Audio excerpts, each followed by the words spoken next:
नमस्कार, मैं आचार्य मनीष और आज बात करूंगा सूबेदार योगेंद्र सिंह यादव के बारे में।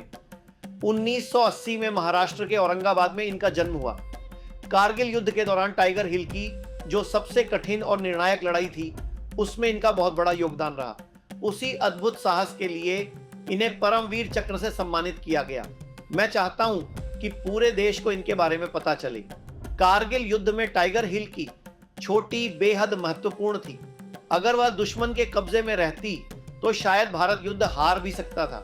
लगभग 16,500 फुट ऊंची बर्फ से ढकी सीधी खड़ी पहाड़ी पर पाकिस्तान की सेना ने अपने बंकर बना रखे थे। वहां तक पहुंचना लगभग नामुमकिन माना जा रहा था। ऐसे समय में युवा योगेंद्र सिंह यादव ने खुद आगे आकर कहा, मैं चढ़ूंगा इस पहाड़ी पर।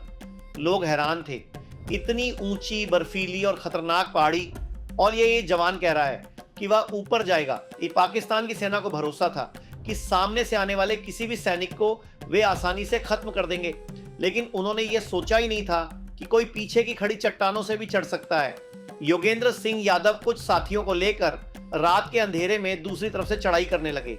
सुबह लगभग 4 बजे भारतीय सेना ने दूसरी दिशा से फायरिंग शुरू की ताकि दुश्मन का ध्यान उधर चला जाए, लेकिन पाकिस्तानी सेना को शक हो गया कि पीछे से भी कोई मूवमेंट हो सकती है।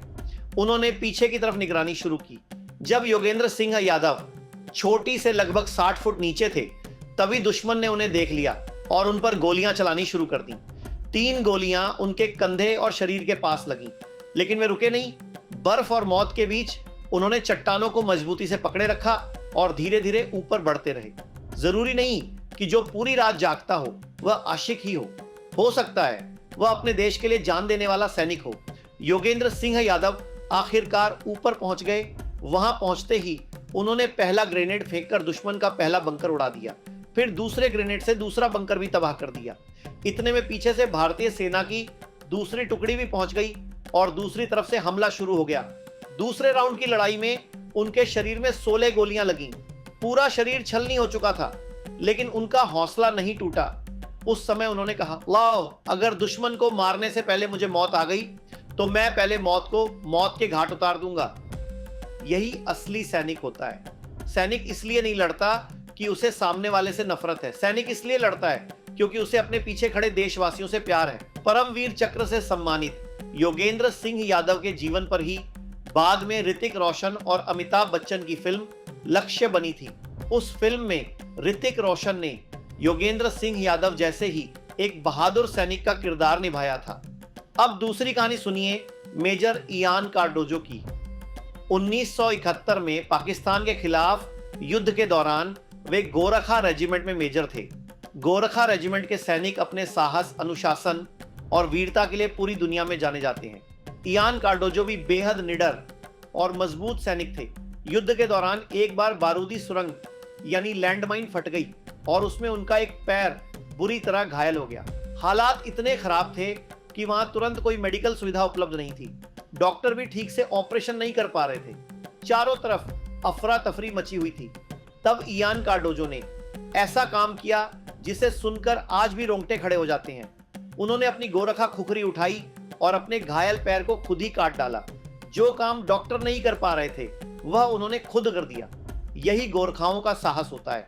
जनरल मानेकशॉ ने एक बार कहा था, अगर तुम्हें मौत से डर नहीं लगता तो या तो तुम झूठ बोल रहे हो या फिर तुम गोरखा हो। इस घटना के बाद उनका पैर काटना पड़ा और बाद में उन्हें लकड़ी का कृत्रिम पैर लगाया गया। सेना के कई वरिष्ठ अधिकारियों ने कहा कि अब उन्हें आगे प्रमोशन नहीं दिया जा सकता क्योंकि वे विकलांग हो चुके हैं, लेकिन इयान कार्डोजो हार मानने वालों में से नहीं थे। उन्होंने अपने लकड़ी के पैर के साथ फिर से ट्रेनिंग शुरू की। फिटनेस पर इतना काम किया कि कहते थे, जिसके दोनों पैर सही हैं उसके साथ मेरी दौड़ लगवा दो, मैं उसे भी हरा दूंगा। और सच में ऐसा ही हुआ। वे लकड़ी के पैर के बावजूद इतनी तेज दौड़ते थे कि पूरी तरह फिट सैनिक भी पीछे रह जाते थे। एक बार मेडिकल चेकअप के लिए उन्हें हेलीकॉप्टर तक पहुंचना था। उन्होंने 6000 फीट ऊंची पहाड़ी चढ़कर वहां तक पहुंचकर सबको हैरान कर दिया। बाद में सेना प्रमुख टीएन रैना ने उनकी परीक्षा ली और कहा, अगर तुम सच में फिट हो तो लद्दाख की बर्फीली पहाड़ियों पर चढ़कर दिखाओ। इयान कार्डोजो ने वह भी करके दिखा दिया। वे भारतीय सेना के ऐसे पहले अधिकारी बने जो विकलांग होने के बावजूद मेजर जनरल की रैंक तक पहुंचे। साहस उसे नहीं कहते कि इंसान चलता रहे, साहस तो उसे कहते हैं कि अब चलना मुश्किल हो जाए फिर भी इंसान रुकने से इनकार कर दे। ये केवल शरीर की ताकत से नहीं होता, ये होता है आत्मबल से, जिसे हम कहते हैं बिलीफ सिस्टम। आपको याद है ना कैप्टन विक्रम बत्रा क्या कहते थे, या तो तिरंगा लहराकर वापस आऊंगा या तिरंगे में लिपट कर, लेकिन वापस जरूर आऊंगा। ये शब्द सिर्फ एक सैनिक के नहीं थे, ये उस जज्बे की आवाज थी जो अपने देश के लिए जीना और मरना दोनों जानता है। असल में दुनिया के कई देश अपनी सेना का बहुत सम्मान करते हैं, लेकिन हमारे देश की सेना जितना सम्मान डिजर्व करती है उतना सम्मान हम कई बार देना भूल जाते हैं। फ्रांस को देखिए, सेकेंड वर्ल्ड वॉर में जो सैनिक शहीद हुए थे उन्हें याद करने के लिए हर साल 11वें महीने की 11 तारीख को सुबह ठीक 11:11 बजे पूरा देश 2 मिनट का मौन रखता है। पूरा देश रुक जाता है ताकि अपने शहीदों को सम्मान दे सके।